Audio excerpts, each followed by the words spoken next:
بسم اللہ الرحمن الرحیم۔ سامعین سے گزارش کی جاتی ہے کہ ہمارے دونوں چینلز کے پلیٹ فارم سے جتنی بھی آڈیو بکس کی ریکارڈنگ کمپلیٹ ہو چکی ہے اسے خود بھی سنیں اور زیادہ سے زیادہ شیئر کرنے کی کوشش کریں، اور ہمارے سوشل میڈیا پلیٹ فارم کے لنکس ڈسکرپشن میں دیے گئے ہیں، ہمیں سبسکرائب اور فالو ضرور کریں تاکہ آپ کو ضروری اپڈیٹس ملتے رہیں، اور ہماری ٹیم کی فنانشیل سپورٹ کے لیے پیٹریون کی لنک ضرور چیک کریں۔ جزاک اللہ۔ عقبہ بن نافع عالم اسلام کا ایک عظیم سالار اور فاتح افریقہ۔ مصنف اسلم راہی MA۔ ایپیسوڈ 3۔ قرطاجنہ کے کلیسا میں گریگری اور جسٹینین کے علاوہ رومنوں کے جس قدر چھوٹے بڑے سالار تھے وہ سب وہاں جمع ہوئے۔ کلیسا میں بشپ پولس اور اس کے نائب برتیز نے نشستوں کا بہترین اہتمام کیا تھا۔ جن لوگوں کو بلایا گیا تھا جب وہ سب کلیسا میں جمع ہو گئے تب جسٹینین کے کہنے پر گریگری نے گفتگو کا آغاز کیا اور اپنے سارے سالاروں کو مخاطب کرتے ہوئے وہ کہہ رہا تھا، آپ سب جانتے ہیں کہ لیو کو ہم نے ایک مہم پر بھیجا تھا۔ اگر اس مہم میں ہمیں کامیابی ہوتی تو یقیناً ہم مسلمانوں کے پاؤں یہاں سے اکھیڑنے میں کامیاب ہو جاتی، لیکن ایسا نہیں ہوا اور الٹا لیو کو شکست کا سامنا کرنا پڑا۔ اس بنا پر اب ہمیں مسلمانوں پر کاری ضرب لگانے کے لیے اپنی منصوبہ بندی کرنی ہوگی۔ آپ لوگوں کو اس لیے جمع کیا گیا ہے تاکہ آپس میں صلاح مشورہ کرنے کے بعد یہ بتائیں کہ مسلمانوں کے خلاف ضرب لگانے کے لیے ہمیں ابتدا کہاں سے کرنی چاہیے۔ اس موقع پر گریگری کا ایک چھوٹا سالار اٹھا اور اسے مخاطب کر کے کہنے لگا، میرا اندازہ ہے کہ لیو کی شکست کا انتقام لینے کے لیے ہمیں پہلے کی نسبت ایک بڑا لشکر ترتیب دینا چاہیے۔ قیروان پر حملہ آور ہونے سے پہلے مسلمانوں کے ارد گرد کے علاقے میں ان پر ضرب لگاتے ہوئے انہیں ویران اور تباہ کرنا چاہیے۔ اگر ہم ایسا کرنے میں کامیاب ہو جاتے ہیں تو قیروان میں مسلمانوں کو کہیں سے رسد ملے گی اور نہ ضروریات کا دوسرا سامان ملے گا۔ اس طرح وہ ہمارے سامنے بے بسی کی حالت میں اپنی آخری شکست کا انتظار کرتے رہیں گے۔ میں سمجھتا ہوں سب سے پہلے ہمیں الجیم پر ضرب لگانی چاہیے، وہ اس وقت مسلمانوں کے قبضے میں ہے۔ اسی راستے میں مسلمانوں کو مصر سے رسد اور کمک مل سکتی ہے۔ اگر الجیم پر ہم قبضہ کر لیتے ہیں تو ایک طرح سے ہم مصر اور قیروان کے درمیان رابطہ اور واسطہ منقطع کر سکتے ہیں۔ یہاں تک کہنے کے بعد وہ سالار بیٹھ گیا، یہاں تک کہ گریگری کے افریقہ میں 3 بڑے سالاروں میں سے ایک ہرکیولس اپنی جگہ پر اٹھا اور سب کو مخاطب کر کے کہنے لگا، میرے عزیز نے جو مشورہ دیا ہے میں اس سے قطعی اتفاق نہیں کرتا۔ اس کی 2 وجوہات ہیں۔ پہلی یہ کہ الجیم ہمارے ہاں سے کافی دور ہے، اور پھر یہ مت خیال کرنا کہ مسلمانوں کو ہمارے اس حملے کی خبر نہیں ہوگی۔ مسلمانوں کے مخبر جہاں جہاں سرگرداں ہیں اور پل پل کی خبریں وہ اپنے سالاروں تک پہنچاتے رہتے ہیں۔ اگر ایسا نہ ہوتا تو یاد رکھنا جس وقت سارے مسلمان عقبہ بن نافع کا استقبال کرنے کے لیے الجیم جا رہے تھے اور ان کی غیر موجودگی میں لیو لشکر لے کر قیروان کی طرف گیا تھا، تو آپ لوگوں نے دیکھا مسلمانوں کے خونخوار سالار محمد بن اوس نے لیو پر حملہ آور ہو کر اسے بدترین شکست دی۔ حالانکہ محمد بن اوس بھی عقبہ بن نافع کا استقبال کرنے کے لیے الجیم کا رخ کیے ہوئے تھا کہ مسلمان مخبروں نے لیو کے حملے کی خبر کر دی، لہٰذا وہ وہاں سے اپنے بربری سالار نعیم بن حماد کے ساتھ پلٹا اور لیو کا مقابلہ کیا۔ اب اگر ہم الجیم پر حملہ آور ہوتے ہیں تو جیسا کہ میں نے کہا ہمارے اس حملہ آور ہونے کا کوئی فائدہ نہیں۔ اس کی 2 وجوہات ہیں۔ پہلی یہ کہ الجیم قیروان سے نزدیک ہے، ہمارے ہاں سے دور ہے، اور اگر ہم الجیم پر حملہ آور ہوتے ہیں تو مسلمان نہ صرف الجیم کا دفاع کریں گے بلکہ جو لشکر الجیم پر حملہ آور ہوگا اسے نقصان پہنچانے کا بھی اہتمام کر سکتے ہیں۔ دوسری وجہ جس کی بنا پر میں الجیم پر حملہ آور ہونے کا مشورہ نہیں دیتا وہ یہ کہ اگر الجیم پر ہم قبضہ کر بھی لیتے ہیں تو مصر سے آنے والی رسد کا سلسلہ بھی نہیں ٹوٹتا، اس لیے کہ مصر سے آنے والی شاہراہ صرف الجیم سے نہیں گزرتی، جنوب میں صحرا کے اندر بھی کچھ شاہراہیں ہیں جن کا مصر کے ساتھ رابطہ، اور انہی شاہراہوں پر سے مسلمان مصر سے اپنا راستہ بحال کر سکتے ہیں۔ لہٰذا میں سمجھتا ہوں کہ ہمیں الجیم پر حملہ آور ہونے کا کوئی فائدہ نہیں ہوگا، اور پھر اگر ہم الجیم پر حملہ آور ہوتے ہیں تو مسلمان جواب میں اس سے بھی بڑی کارروائی کر سکتے ہیں۔ یہاں تک کہنے کے بعد ہرکیولس جب خاموش ہوا تب گریگری اسے مخاطب کر کے کہنے لگا، تم چاہتے ہو ہم ہاتھ پر ہاتھ دھرے بیٹھ جائیں اور مسلمان ہمیں شکست پہ شکست دیتے رہیں اور ہم نہ اپنی مدافعت کے لیے کوئی کارروائی کریں اور نہ ہی مسلمانوں کو سبق سکھانے کے لیے کوئی قدم اٹھائیں۔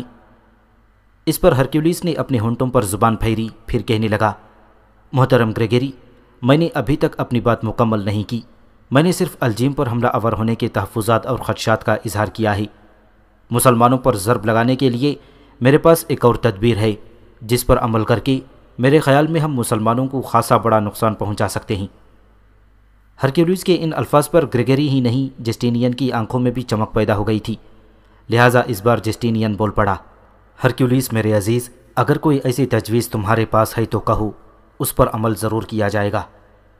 جواب میں ہرکیولیس نے کچھ سوچا، پھر کہنے لگا، میں چاہتا ہوں الجیم کے بجائے ہم بربروں کے سردار سقانہ کی بستیوں کا رخ کریں۔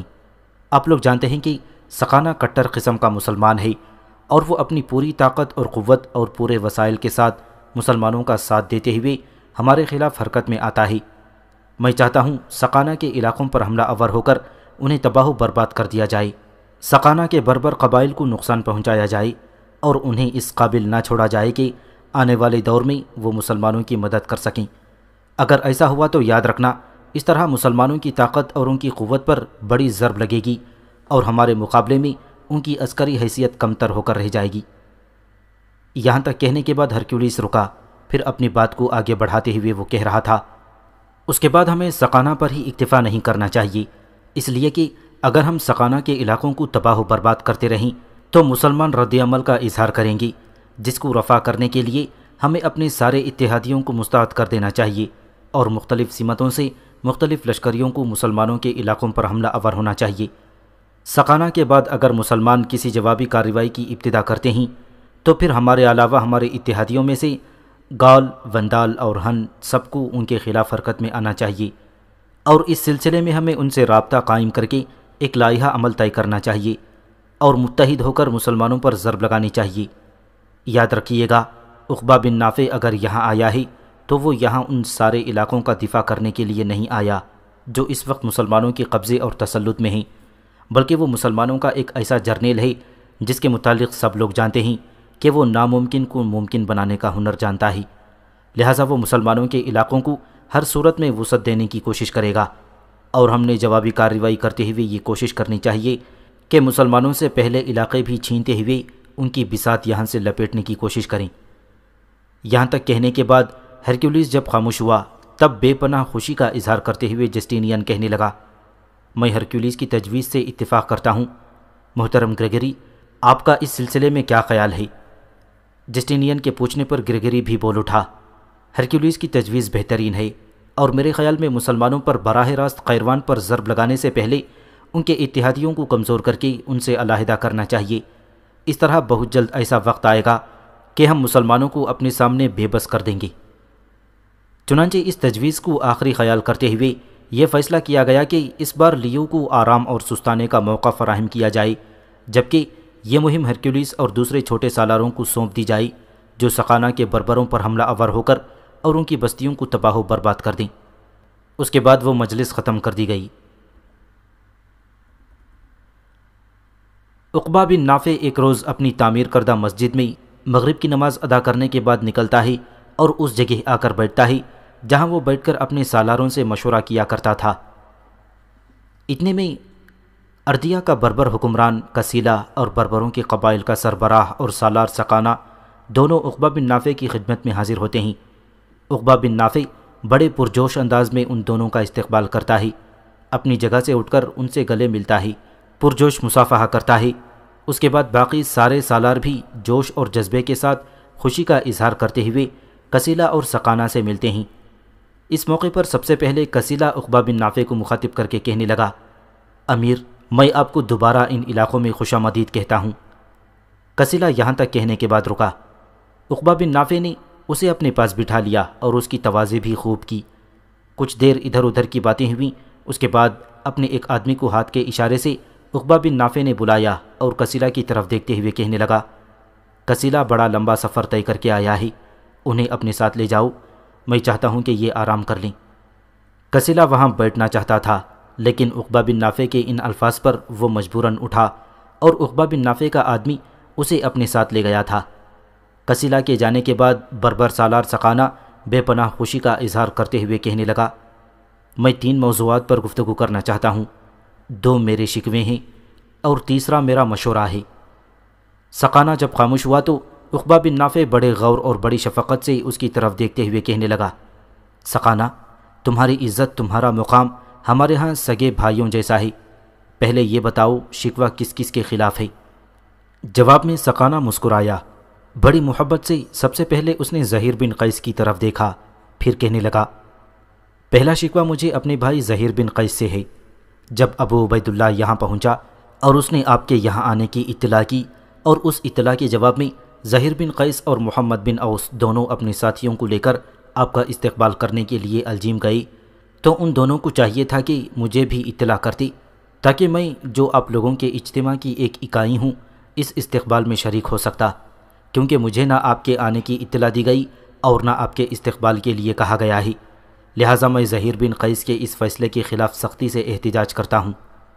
یہاں تک کہنے کے بعد سقانہ نے گھورنے کے انداز میں محمد بن اوس انصاری کی طرف دیکھا اور کہنے لگا، ابن اوس، سب سے پہلے تو میں آپ کو سلام پیش کرتا ہوں کہ آپ نے لیو کو شکست دی، آپ عالم اسلام کے نایاب سالار ہیں۔ میرے عزیز بھائی، جس وقت ہمارے مخبروں نے یہ اطلاع دی ہے کہ رومنوں کا سالار لیو قیروان پر حملہ آور ہونے کی جرات کر رہا ہے، تو آپ نعیم بن حماد کے ساتھ الجیم کی طرف جاتے ہوئے واپس آ گئے اور پھر یہاں سے ایک لشکر لے کر شمال کی طرف روانہ ہوئے اور 15-20 فرسنگ آگے جا کر آپ نے لیو کا مقابلہ کیا ہے اور اسے بدترین شکست دی۔ میرے بھائی، راستے میں بائیں جانب میری بستیاں آتی ہیں، لیو کا مقابلہ کرنے سے پہلے میرے عزیز بھائی آپ نے مجھے اطلاع کی ہوتی تو میں اس مہم میں آپ کے شانہ بشانہ اپنے ساتھیوں کے ساتھ اپنی کارگزاری کا مظاہرہ کرتا، لیو اور اس کے ساتھیوں پر ضرب لگاتا۔ آپ نے ایک طرح سے مجھے اس سعادت سے محروم رکھا، لہٰذا میں آپ کے اس رویے کے خلاف بھی سخت احتجاج کرتا ہوں۔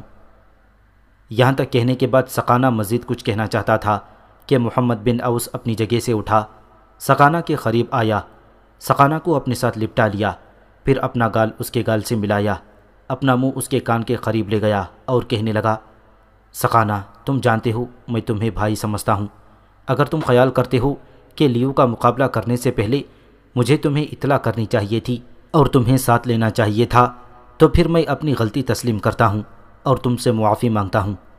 اس کے علاوہ محمد بن اوس اس سے آگے کچھ نہ کہہ سکا، تڑپ کر سقانہ نے اس کے منہ پر ہاتھ رکھ دیا اور کہنے لگا، ابن اوس، میں نے معافی مانگنے کے لیے تو نہیں کہا، اگر آپ میری آپ سے محبت کے تعلق پوچھیں تو میں اپنا دل چیر کر دکھا دوں، اس پر محمد بن اوس کا نام لکھا ہوگا۔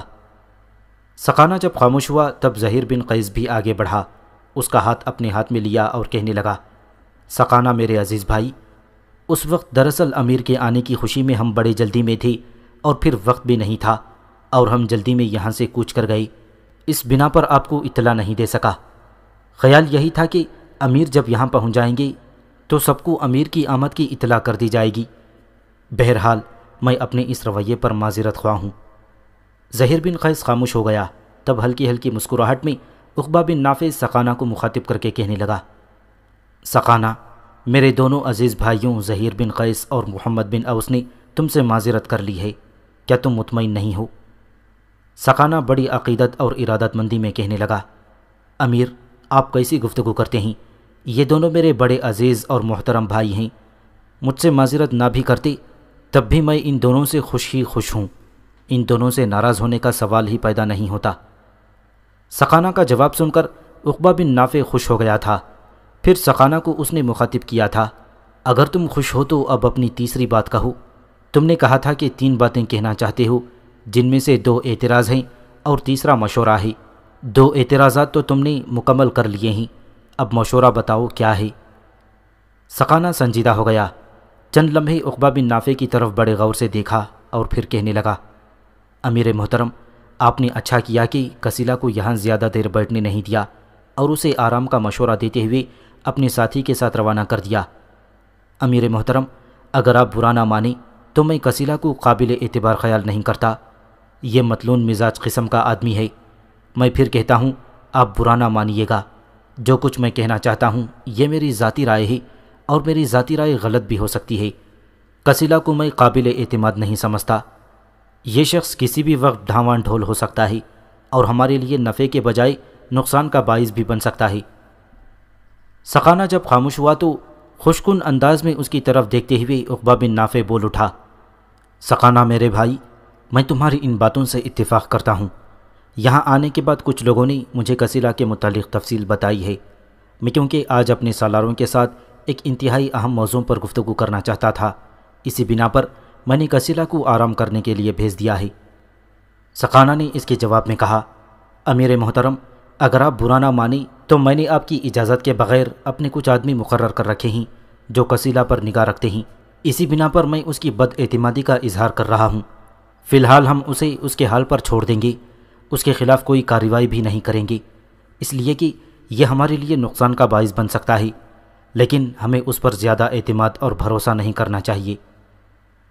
عقبہ بن نافع نے غور سے سقانہ کی طرف دیکھا، پھر کہنے لگا، سقانہ، تم نے اچھا کیا کہ اس کی نگرانی پر اپنے کچھ آدمی مقرر کر دیے ہیں۔ بہرحال میں اسے قابل اعتماد نہیں سمجھتا، لیکن کسیلہ کو ہمیں ناراض بھی نہیں کرنا چاہیے، اپنے ساتھ لگا کر رکھنا چاہیے، اسی میں ہماری بھلائی اور بہتری ہے۔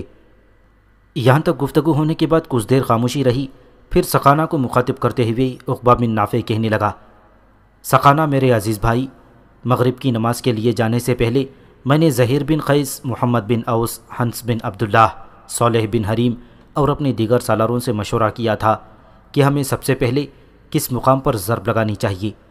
اس سلسلے میں مجھے اپنے چھوٹے اور عزیز بھائی محمد بن اوس کا مشورہ بے حد پسند آیا ہے۔ امیر محترم، وہ مشورہ کیا ہے تاکہ میں بھی جانوں اس میں ہماری کیا بہتری اور بھلائی ہے؟ عقبہ بن نافع بڑے غور سے سقانہ کی طرف دیکھتے ہوئے کہہ رہا تھا، سقانہ، میں نے جب اپنے سالاروں سے پوچھا کہ ہمیں سب سے پہلے دشمن کے کس مقام پر ضرب لگانی چاہیے تو محمد بن اوس نے کہا تھا کہ ہمارے لشکر میں اونٹ کافی زیادہ ہیں لیکن گھوڑوں کی کمی ہے۔ سقانہ، اب رومنوں کے علاوہ وندالوں، ہنوں اور گول اور جو ہمارے خلاف بربر قبائل ہیں، ان کے ساتھ ہماری جنگوں کا ایک وسیع سلسلہ شروع ہو جائے گا۔ میں نہیں چاہتا کہ ہمارے کوئی لشکری ان صحرائی جنگوں میں پیدل دستوں پر مشتمل ہوں، میں چاہتا ہوں کہ سب کے پاس سواریاں ہوں۔ میں لشکر کو 2 حصوں میں تقسیم کرنا چاہتا ہوں، ایک شتر سوار ہوں گے، دوسرے گھوڑ سوار۔ جہاں تک شتر سوار دستوں کا سوال ہے تو ان کے لیے ہمارے پاس اونٹ کافی ہیں، لیکن ہمارے پاس گھوڑوں کی بہت کمی ہے۔ لیکن جو تجویز محمد بن اوس نے دی ہے اس پر اگر ہم عمل کرتے ہیں تو صرف ہمیں گھوڑے اپنی ضرورت سے زیادہ مل جائیں گے، بلکہ وہاں سے ہمیں اونٹوں کی خوراک کے علاوہ استعمال کرنے والی بھیڑ بکریوں کی ضرورت میں جانور بھی کافی مل جائیں گے۔ امیر محترم، یہ ساری چیزیں ہمیں کہاں سے ملیں گی؟ سقانہ نے غور سے عقبہ بن نافع کی طرف دیکھتے ہوئے کہا۔ جواب میں عقبہ بن نافع نے ہونٹوں پر زبان پھیری، پھر وہ کہہ رہا تھا، محترم سقانہ، محمد بن اوس کا کہنا ہے کہ میرے یہاں سے چلے جانے کے بعد گریگری نے زامہ کے مقام پر کچھ عمارتیں تعمیر کر رکھی ہیں۔ وہاں چونکہ چشموں کی ایک کافی تعداد ہے، لہٰذا وہاں ان رومنوں نے وسیع چراگاہوں کا اہتمام کر رکھا ہے۔ ان چراگاہوں میں انہوں نے گھوڑے اور اونٹ پالنے کا سلسلہ شروع کیا ہوا ہے۔ محمد بن اوس نے مخبروں کے ذریعے یہ اطلاع دی ہے کہ ان چراگاہوں کے اندر رومنوں کے ہزاروں گھوڑے اور اونٹ ہیں۔ اس کے علاوہ وہاں کافی تعداد میں بھیڑ بکریوں کا استعمال ہوتا ہے اور وہیں سے بھیڑ بکریوں کو لے جا کر رومن لشکریوں کے خوراک کے لیے استعمال کیا جاتا ہے۔ مزید یہ کہ وہاں رومن لشکر کے لیے خیمے اور ضرورت کا دوسرا سامان بھی رکھا جاتا ہے۔ عقبہ بن نافع رکا، پھر اپنی بات کو آگے بڑھاتے ہوئے دوبارہ کہہ رہا تھا، محمد بن اوس نے یہ مشورہ دیا ہے کہ سب سے پہلے اپنے لشکر کے ساتھ حرکت میں آتے ہوئے ہمیں زامہ پر حملہ آور ہونا چاہیے۔ وہاں سے جس قدر گھوڑے، اونٹ اور دوسرے جانور اور ضروریات کا سامان ہم نکال سکتے ہیں وہ نکال کر قیروان میں لائیں گے۔ اپنے مخبروں کو محمد بن اوس نے یہ بھی بتا رکھا ہے کہ زامہ کے مقام پر رومنوں نے جو بہت سی عمارتیں تیار کر رکھی ہیں، وہاں انہوں نے رسد کا کافی سامان بھی اکٹھا کر رکھا ہوا ہے۔ اگر ہم اس سامان کو بھی حاصل کرنے میں کامیاب ہو گئے تو میرے خیال میں وہ سارا سامان ہمارے لیے کافی سود مند ثابت ہو سکتا ہے۔ عقبہ بن نافع کے خاموش ہونے پر سقانہ خوشی اور مسرت کا اظہار کرتے ہوئے کہنے لگا، امیر محترم، محمد بن اوس کی طرف سے یہ بہترین تجویز ہے، اس پر عمل کرنا چاہیے۔ امیر محترم، میں چونکہ اپنے قبیلے کے سارے جنگجو ساتھیوں کو یہاں لے کر آیا ہوں، اس لیے وہ سب لوگ آپ سے ملنے کے خواہش مند ہیں، اس لیے میں چاہتا ہوں کہ اس مہم میں اپنے ساتھیوں کے ساتھ شریک ہوں۔ سقانہ، جو کچھ تم نے کہا ہے اس پر عمل کیا جائے گا۔ عقبہ بن نافع نے مسکراتے ہوئے سقانہ کو مخاطب کیا تھا۔ جس قدر جنگجو ساتھی تم اپنے ساتھ لے کر آئے ہو وہ سب اس مہم میں شامل ہوں گے۔ یہاں تک کہنے کے بعد عقبہ بن نافع کچھ دیر خاموش رہ کر سوچتا رہا، پھر اپنے پہلو میں بیٹھے زہیر بن قیس کو مخاطب کر کے کہنے لگا، ابن قیس میرے بھائی، میں اپنے ساتھ محمد بن اوس، سقانہ اور نعیم بن حماد کو لے کر جاؤں گا۔ لشکر کا بڑا حصہ یہاں قیروان میں تمہارے پاس رہے گا، اس لشکر میں سے ایک چھوٹا سا حصہ ہمارے ساتھ جائے گا۔ اس کے علاوہ سقانہ کے سارے جنگجو بھی ہمارے ساتھ جائیں گے۔ ابن اوس، جس طرح ہمارے مخبر دشمن کے خلاف حرکت میں آئے ہوئے ہیں، اسی طرح دشمن کے مخبر بھی ہماری نقل و حرکت پر نگاہ رکھتے ہیں۔ پہلے کی طرح اگر انہوں نے پھر قیروان کو اپنا ہدف بنایا تو جو لشکر یہاں تمہاری حنس بن عبید اللہ سنانی اور صالح بن حریم کی سرکردگی میں ہوگا وہ بڑے احسن طریقے سے قیروان کا دفاع کر سکے گا۔ اس کے بعد ہی عقبہ بن نافع اپنی جگہ پر اٹھ کھڑا ہوا اور سقانہ کی طرف دیکھتے ہوئے کہنے لگا، سقانہ چلو تمہارے ساتھیوں کی طرف چلتے ہیں، میں ان سب سے ملتا ہوں۔ عقبہ بن نافع کے ان الفاظ پر سقانہ خوش ہو گیا تھا۔ سقانہ کے علاوہ سب سالار اٹھے اور عقبہ بن نافع کے ساتھ ہو لیے تھے۔ اگلے روز عقبہ بن نافع، محمد بن اوس، نعیم بن حماد اور بربر سالار سقانہ اپنی مہم پر نکلے۔ زامہ کی طرف جانے کے لیے عام اور جانے پہچانے راستوں کو چھوڑتے ہوئے انہوں نے گمنام راستے اختیار کیے تھے۔ ساتھ ہی اپنی روانگی سے پہلے نہ صرف اپنے آگے بلکہ اپنے شمال میں بھی انہوں نے اپنے مخبر پھیلا دیے تاکہ دشمن کے جاسوس اگر ان کی نقل و حرکت کو دیکھنے کی کوشش کریں تو ان پر حملہ آور ہو کر ان پر حملہ کر دیں۔ اس طرح عقبہ بن نافع نے افریقہ میں پہنچنے کے بعد محمد بن اوس، سقانہ اور نعیم بن حماد کے ساتھ بڑی برق رفتاری سے زامہ کی طرف بڑھا تھا۔ زامہ ان وسیع میدانوں کا نام تھا جہاں نہ صرف رومنوں کی چراگاہیں تھیں بلکہ مختلف ذخائر کے طور پر وہاں رومنوں کے لیے رسد کے سامان کے علاوہ فالتو گھوڑے، اونٹ اور بھیڑ بکریوں کے ریوڑ رکھے جاتے تھے۔ اس کے علاوہ وہاں رومنوں کی ایک تربیت گاہ بھی تھی جہاں لشکر میں نئے بھرتی کیے جانے والے لشکریوں کی تربیت کا کام بھی سر انجام دیا جاتا تھا۔ زامہ وہی مقام تھا جہاں صدیوں پہلے کنانی عربوں کے سالار ہینیبل کا مقابلہ رومنوں سے ہوا تھا۔ اس مقام پر رومنوں اور کنانیوں کے درمیان فیصلہ کن جنگ ہوئی تھی جس کے نتیجے میں ہینیبل زامہ سے نکل کر ایشیا میں اپنے آبائی شہر سور کی طرف چلا گیا تھا۔ بہرحال عقبہ بن نافع اپنے سالاروں کے ساتھ بڑی برق رفتاری سے گمنام راستوں کو رونتا ہوا زامہ پہنچا تھا۔ ابھی وہ زامہ سے چند میل دور ہی تھا کہ اس نے اپنے آگے جو مخبر بھیجوائے تھی انہوں نے اطلاع کر دی کہ زامہ میں نہ صرف دشمن کی تربیت یافتہ دستہ موجود ہے بلکہ وہاں رومنوں کا ایک لشکر بھی ہے جو وہاں رکھے جانے والے سامان کی حفاظت پر متعین ہے۔ مخبروں نے یہ بھی اطلاع دی کہ زامہ کے مقام پر رومنوں نے ہزاروں کی تعداد میں گھوڑے، اونٹ اور دوسرے جانور بھی رکھے گئے ہیں۔ اس کے بعد مخبروں نے عقبہ بن نافع پر یہ بھی انکشاف کیا کہ جہاں گھوڑے، اونٹ اور دوسرے جانور رکھے ہیں وہ کھلی وادیوں میں ہیں جن کے اندر چشمے بھی ہیں۔ انہوں نے یہ بھی انکشاف کیا کہ جبل اطلس کا ایک سلسلہ وہاں تک آتا ہے اور اسی کے درمیان بڑے محفوظ انداز میں اپنا سامان رومنوں نے رکھا ہوا ہے اور ان کوہستانی سلسلوں سے گھرے ہوئے وسیع میدانوں میں داخل ہونے کے لیے چند چھوٹے دروں کے علاوہ 2 بڑے درے بھی موجود ہیں۔ اپنے مخبروں سے یہ ساری تفصیل جاننے کے بعد عقبہ بن نافع نے اطمینان اور خوشی کا اظہار کیا، پھر اپنے پہلو میں اپنے گھوڑے پر سوار محمد بن اوس کو مخاطب کر کے کہنے لگا، ابن اوس، جو کچھ میں کہنے لگا ہوں بڑے غور سے سننا۔ میرے عزیز بھائی، لشکر کو 2 حصوں میں تقسیم کرتے ہیں، ایک حصہ تمہاری کمانداری میں ہوگا، دوسرا میرے ماتحت رہے گا۔ تمہارے ساتھ نعیم بن حماد ہوگا، سقانہ کو میں اپنے ساتھ رکھوں گا۔ ہمارے آنے والے مخبر ہماری رہنمائی کریں گے۔ اپنے حصے کے لشکر کے ساتھ ہم ایک درے سے داخل ہوں گے اور تم دوسرے درے سے۔ جس درے سے داخل ہو کر زامہ میں رومنوں کے لشکر میں پہنچا جا سکتا ہے اس درے سے میں داخل ہوں گا، اور جو درہ آگے ہے اور جس میں سے داخل ہو کر رومنوں کے پاس بعد میں پہنچا جا سکتا ہے، میرے عزیز، اس سے تم اپنے حصے کے لشکر کو لے کر داخل ہوگے۔ جب میں اس زامہ کے میدانوں میں داخل ہوں گا تو ظاہر ہے وہاں رومنوں کا خاصا بڑا لشکر ہوگا، اور وہاں جو رومنوں کا سالار ہے وہ میرے چھوٹے سے لشکر کو دیکھتے ہوئے بفر جائے گا، یہ خیال کرے گا کہ جو لشکر میں لے کر ان پر حملہ آور ہونے کے لیے آیا ہوں تو وہ ہمیں لمحوں میں مار بھگائیں گے۔ اس بنا پر جس قدر رومن زامہ کے میدانوں میں مقیم ہیں وہ سب مجھ پر ٹوٹ پڑیں گے۔ میں نہ صرف اپنا دفاع کروں گا بلکہ ان کے خلاف بھرپور جارحیت بھی اختیار کروں گا۔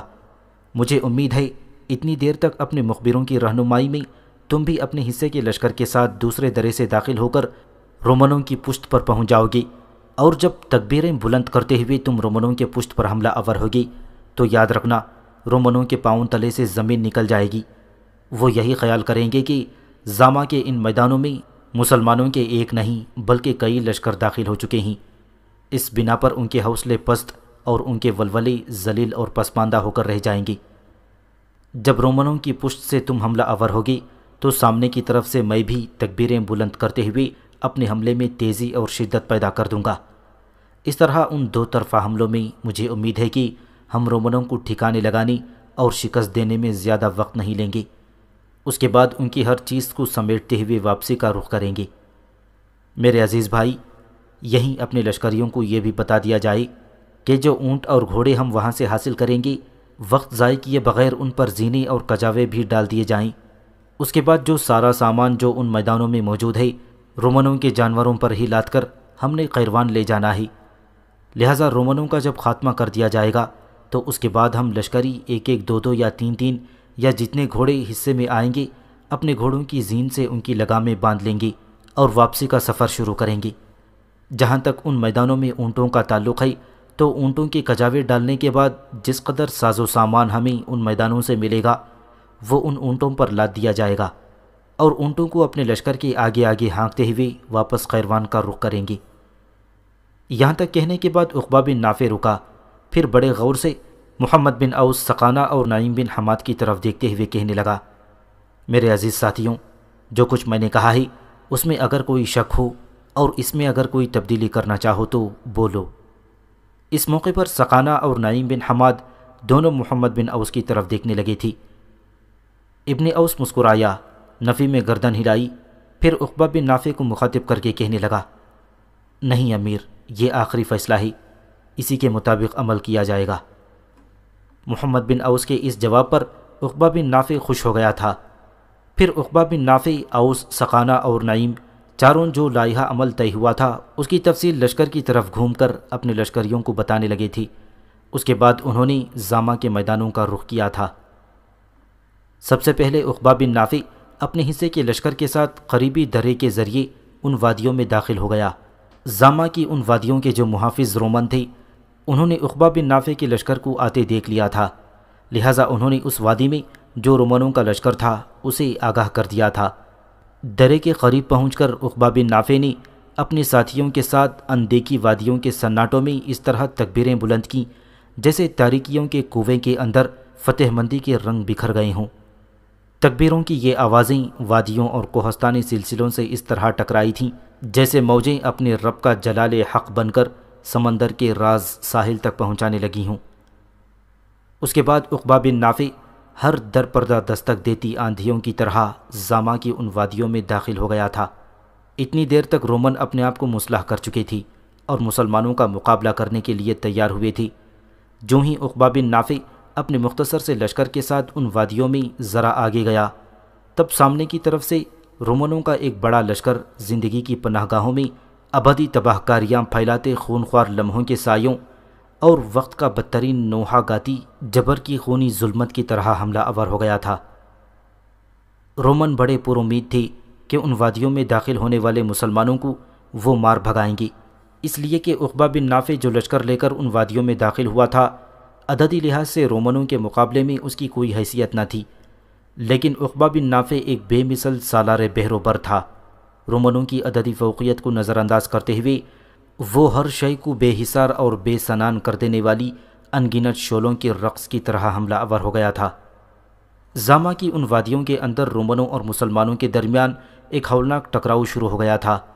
رومن بڑھ چڑھ کر حملہ آور ہو رہے تھے، اس لیے کہ وہ تعداد میں زیادہ تھی، لیکن تھوڑی ہی دیر بعد ان کے پاؤں تلے سے زمین کھسکنا شروع ہو گئی، اس لیے کہ ان کی پشت کی جانب سے دوسرے درے کے ذریعے محمد بن اوس بھی اپنے لشکروں کے ساتھ داخل ہو گیا۔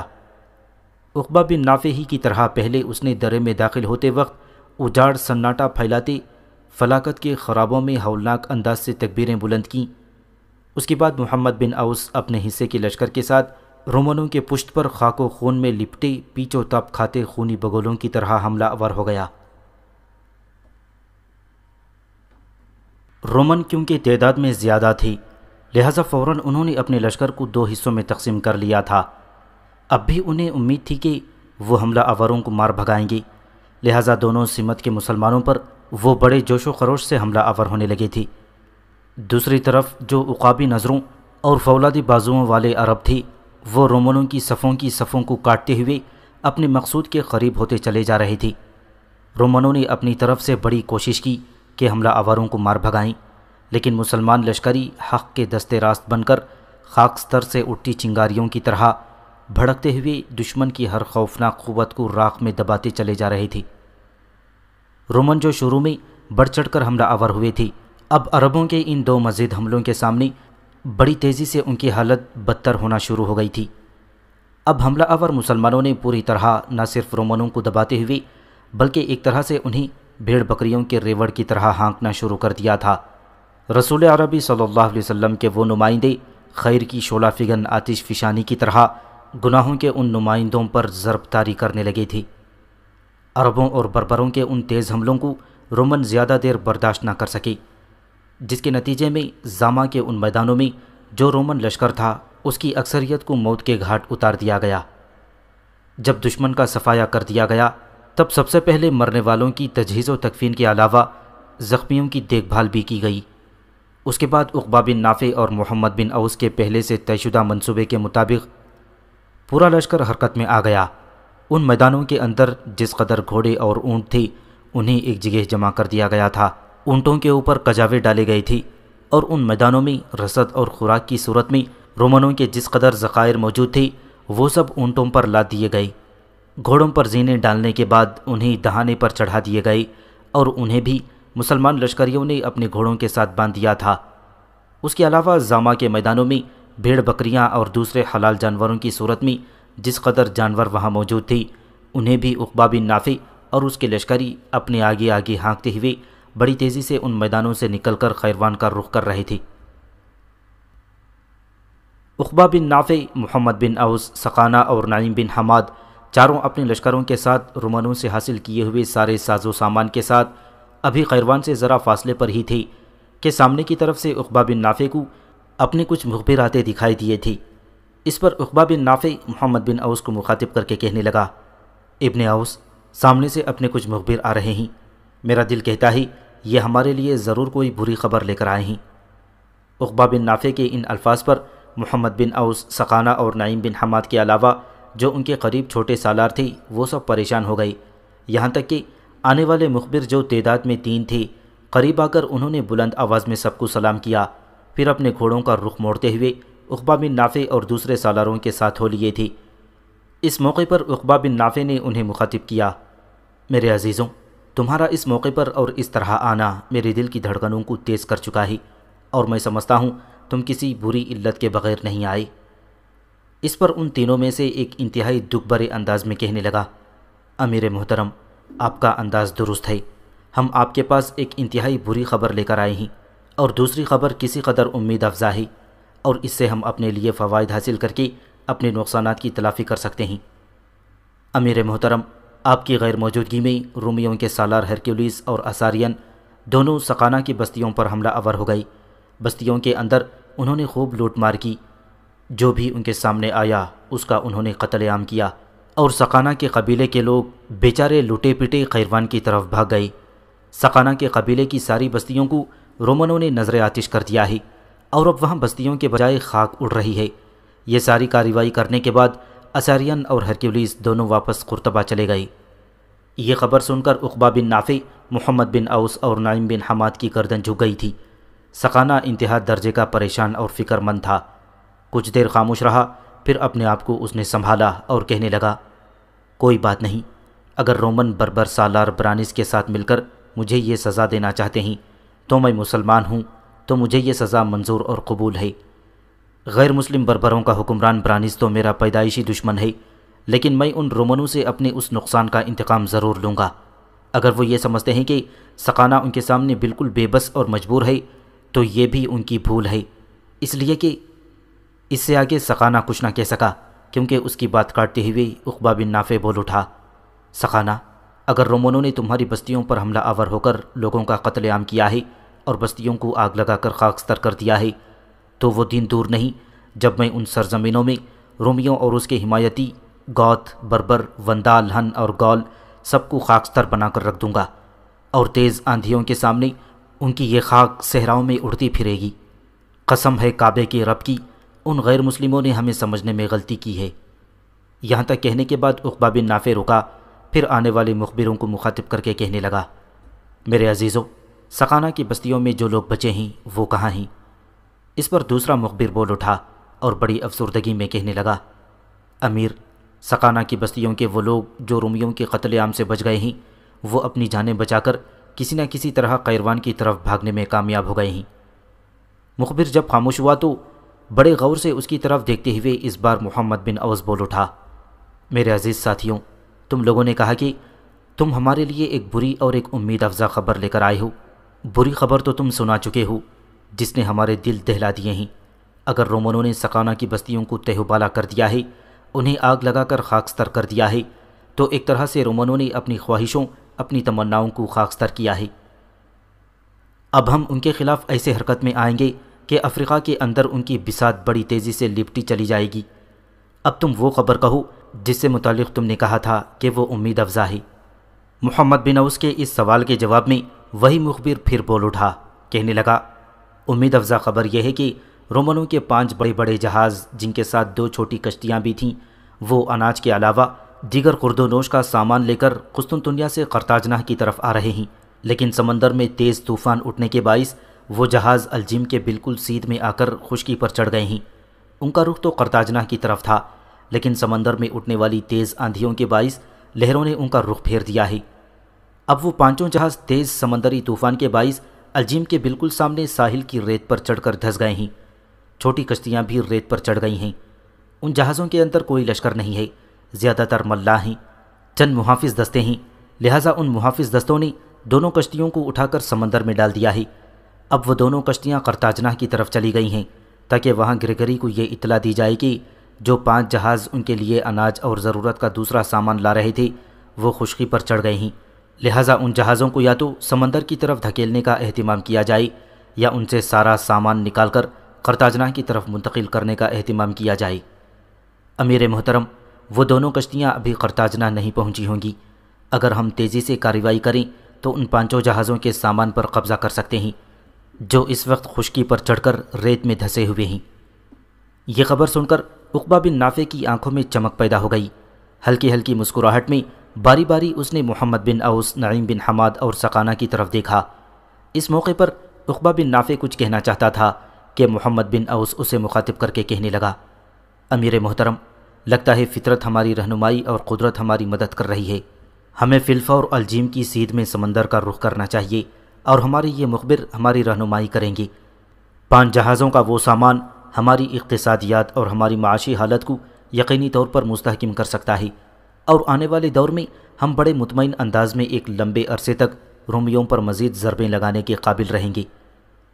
محمد بن اوس جب خاموش ہوا تب ہلکی ہلکی مسکراہٹ میں عقبہ بن نافع کہنے لگا، ابن اوس، میرے عزیز بھائی، میں تمہاری اس تجویز پر مکمل طور پر اتفاق کرتا ہوں۔ سقانہ میرے عزیز بھائی، تم اونٹوں پر لدے ہوئے اس سارے سامان اور فالتو گھوڑوں کو لے کر قیروان کا رخ کرو۔ اتنی دیر تک تمہارے قبیلے کے لٹے پٹے افراد بھی قیروان پہنچ چکے ہوں گے۔ وہ یقیناً انتہائی بے بسی اور قسم پرسی کی حالت میں ہوں گے۔ زامہ میں جو ہمیں سامان ملا ہے اس میں بہت سے خیمے بھی ہیں۔ قیروان پہنچ کر فی الحال یہ خیمے نصب کر کے اپنے قبیلے کے لوگوں کو ان میں منتقل کر دو، اور اونٹوں پر جو خرد و نوش کا سامان ہے یہ بھی ان میں تقسیم کرو تاکہ ایک طرح سے ان کی دلجوئی ہو سکے۔ اس طرح تمہارے لوٹے پیٹے لوگوں میں تمہاری عزت اور تمہارا وقار بحال ہو جائے گا، اور وہ پہلے کی نسبت تمہیں زیادہ چاہنے لگیں گے۔ جہاں تک میرا محمد بن اوس اور نعیم کا تعلق ہے۔ یہاں تک کہنے کے بعد عقبہ بن نافع جب سانس لینے کے لیے رکا تب سقانہ بول اٹھا، امیر محترم، کیا ایسا ممکن نہیں کہ میری جگہ یہ سامان لے کر نعیم بن حماد قیروان کا رخ کرے اور میں آپ اور اپنے بھائی محمد بن اوس کے ساتھ نئی مہم میں شامل ہو جاؤں؟ میرے عزیز بھائی، نعیم بن حماد کے بجائے تمہارا قیروان جانا انتہائی اہم اور ضروری ہے۔ عقبہ بن نافع نے اپنے گھوڑے کو آگے بڑھا کر سقانہ کا شانہ تھپ تھپاتے ہوئے کہا، اس لیے کہ تمہارے لوٹے پیٹے لوگوں کو یقیناً تمہارا انتظار ہوگا۔ جب تم ان میں جا کر ان سے ہمدردی کرو گے، ان کے اندر خورد و نوش کا سامان بانٹو گی اور پھر ان کے قیام کے لیے خیمے نصب کر کے انہیں خیموں میں منتقل کر دو گی، تو یقیناً وہ مانیں گے کہ سقانہ نے اپنے قبیلے کے سردار ہونے کا حق ادا کر دیا ہے۔ سقانہ، میں جانتا ہوں تم ایک مخلص اور سرفروش جانباز سالار ہو، ایسے سالار جس پر بدترین حالات میں بھی اعتماد اور بھروسہ کیا جا سکتا ہے، لیکن اس وقت تمہارے قبیلے کے بے گھر ہونے والے لوگوں کو نعیم بن حماد کی نہیں بلکہ تمہاری ضرورت ہے۔ تم سارا سامان لے کر قیروان کا رخ کرو۔ میرے خیال میں زہیر بن قیس، حنس بن عبداللہ اور صالح بن حریم یقیناً ان لوگوں کو سنبھالا دے رہے ہوں گے۔ جب تم یہ سارا سامان لے کر جاؤ گے تو ان تینوں کا کام بھی آسان ہو جائے گا۔ جہاں تک میرا محمد بن اوس اور نعیم کا تعلق ہے تو ہم تینوں الجیم کے سامنے والے ساحل کا رخ کریں گے۔ ہمارے یہ مخبر ہماری رہنمائی کریں گی اور ہم ان جہازوں پر قبضہ کر لیں گے۔ عقبہ بن نافع جب خاموش ہوا تب محمد بن اوس بول پڑا، امیر محترم، اگر آپ برا نہ مانیں تو میں ایک تجویز پیش کرنا چاہتا ہوں۔ اس موقع پر عقبہ بن نافع نے مسکراتے ہوئے محمد بن اوس کی طرف دیکھا اور کہنے لگا، نہ میں تمہاری کسی بات کا برا مان سکتا ہوں، نہ کچھ کہنے کے لیے تمہیں میری اجازت کی ضرورت ہے۔ میرے بھائی، تم جو کچھ کہنا چاہو بلا توقف کہہ سکتے ہو۔ جواب میں محمد بن اوس مسکراتے ہوئے کہنے لگا، امیر محترم، پہلے سب مل کر قیروان کا رخ کریں گے، وہاں سے آدھے لشکر کے لیے اونٹ مہیا کریں گے۔ ہمارے پاس ان اونٹوں کے علاوہ جو ہم لے کر جا رہے ہیں پہلے ہی بہت اونٹ ہیں، ان پر کجاوے ڈال کر آدھے لشکر کو شتر سوار میں تبدیل کر جائیں گے، آدھا لشکر گھوڑوں پر سوار رہے گا، اور اس حالت میں ہم رومنوں کے جہازوں کا رخ کریں گے۔ اونٹ اس لیے لے جانے کی ضرورت ہے کہ جو سامان ہمیں ان جہازوں سے ملے گا وہ اونٹوں پر لاد کر ہم قیروان لانے میں کامیاب ہو جائیں گے۔ اس کے علاوہ بھی میں چاہتا ہوں کہ اپنے ساتھ قیروان کے کچھ کاریگر اور صنع بھی لے کر جائیں۔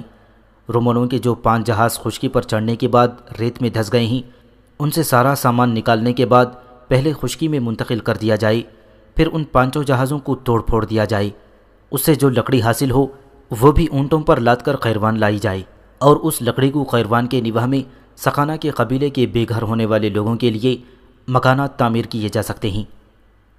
اس موقع پر سقانہ توصیفی انداز میں محمد بن اوس کی طرف دیکھ رہا تھا، اسے مخاطب کر کے کچھ کہنا چاہتا تھا کہ عقبہ بن نافع بول اٹھا، ابن اوس میرے بھائی، تم ٹھیک کہتے ہو، ہمیں آدھے لشکر کو شتر سواروں میں تبدیل کرنا ہوگا تاکہ وہاں سے ملنے والے سامان اونٹوں پر لاد کر لایا جا سکے۔ میرے بھائی، میں تمہاری اس تجویز کو بھی بہت پسند کرتا ہوں کہ قیروان سے ہمیں اپنے ساتھ کچھ صنع کار لے کر جانے چاہیے جو جہازوں کو توڑ پھوڑ کر رکھ دیں اور ان کی لکڑی بھی اونٹوں پر لاد کر قیروان لائی جا سکے۔ میرے بھائی، اس سلسلے میں دیر اور تاخیر نہیں کرنی چاہیے، چلو اپنی رفتار تیز کر دیں اور قیروان کا رخ کریں۔ ہم وہاں قیام نہیں کریں گے، نہ وقت ضائع کریں گے، وہاں سے فوراً آدھے لشکر کو شتر سواروں میں تبدیل کر کے میں، تم اور نعیم بن حماد اپنی منزل کا رخ کریں گے۔ ہماری غیر موجودگی میں سقانہ زہیر بن قیس، حنس بن عبداللہ اور صالح بن حریم کے ساتھ مل کر اپنے قبیلے کے لوگوں کو سنبھالتا رہے گا۔ نعیم بن حماد اور سقانہ نے بھی اس تجویز سے اتفاق کیا تھا، لہٰذا اب انہوں نے قیروان کی طرف بڑھنے کی اپنی رفتار تیز کر دی تھی۔ قیروان پہنچ کر سارا سامان شہر کے اندر کھلے میدانوں میں ڈھیر کر دیا گیا۔ عقبہ بن نافع، محمد بن اوس اور نعیم بن حماد نے وہاں زیادہ دیر قیام نہ کیا، آدھے لشکر کو انہوں نے شتر سواروں میں تبدیل کر دیا، قیروان کے کچھ صنعوں کو بھی اپنے ساتھ لے لیا، پھر وہ بڑی برق رفتاری سے قیروان سے نکل کر الجیم کے ساحلوں کا رخ کر رہی تھی، جبکہ اپنی روانگی سے قبل رومنوں کی نقل و حرکت کا جائزہ لینے کے لیے انہوں نے اپنے مخبر بھی روانہ کر دیے تھے۔ اللهم اجعل في قلبي نورا